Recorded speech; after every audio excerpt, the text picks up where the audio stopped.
farooqueali from Equitas Law again. Today we are on an interesting topic, a very recent topic about the case regarding 5G Spectrum case, which was filed by Juhi Chawla as the plaintiff in the matter.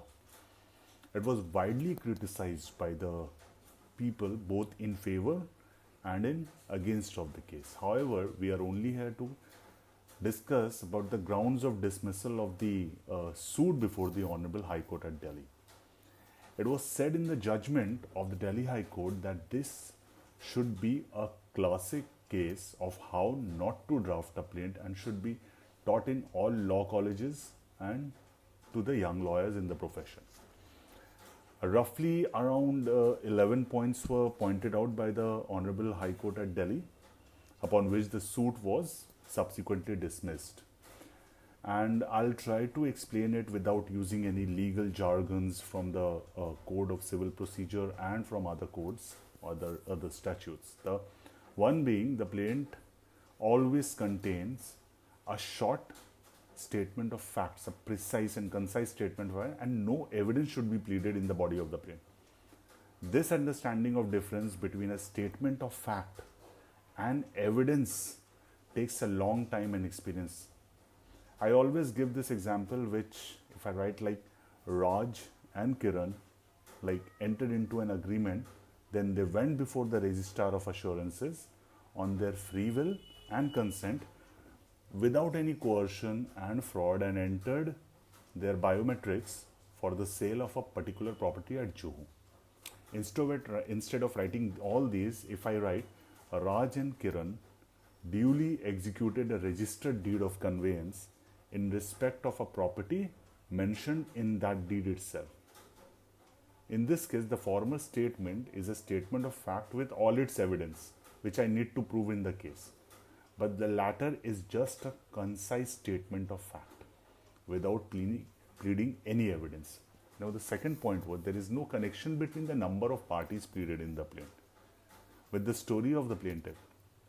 If I mention a cast in a movie, in the credit scene of a movie, then the cast has to be a part of the movie. And the script, it cannot be as an isolated spectator in the movie. Simply means if I am mentioning any defendants, the defendant has to be the part of the entire plaint story or the statement mentioned in the plaint, the entire story of the plaint. Now, the third point is the affirmation of affidavit and verification in it, which is one of the most elementary as well as most important part of a plaint. The entire plaint in this case was based on advice of the learned advocates and not from the knowledge of the plaintiff. This cannot be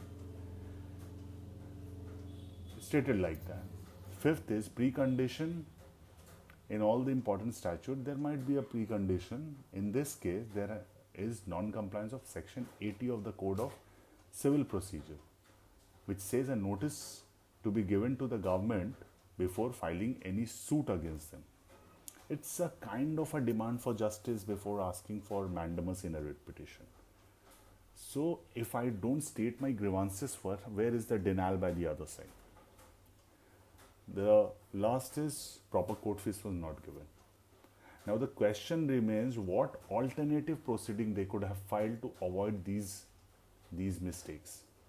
The judgment also said that the plaintiff filed this suit for a roving inquiry and without any actual evidence to support her claim.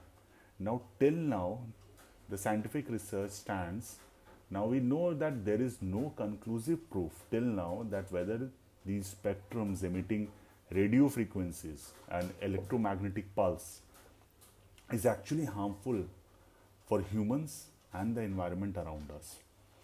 There are catena of judgments on mobile towers, its installations, but let's suppose if the plaintiff thinks that the frequency required for 5G is harmful for humans and the animal life and the vegetation, etc., then to ask for an inquiry into that, the writ court should have been an ideal place to do that instead of filing a suit, after obviously sending a demand for justice and placing views and research obtained from experts in this regard.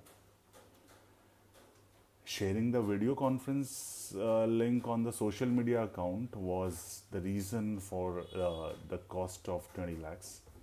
So please feel free to comment on this aspect and your views regarding this and any other alternative remedy which they could have filed.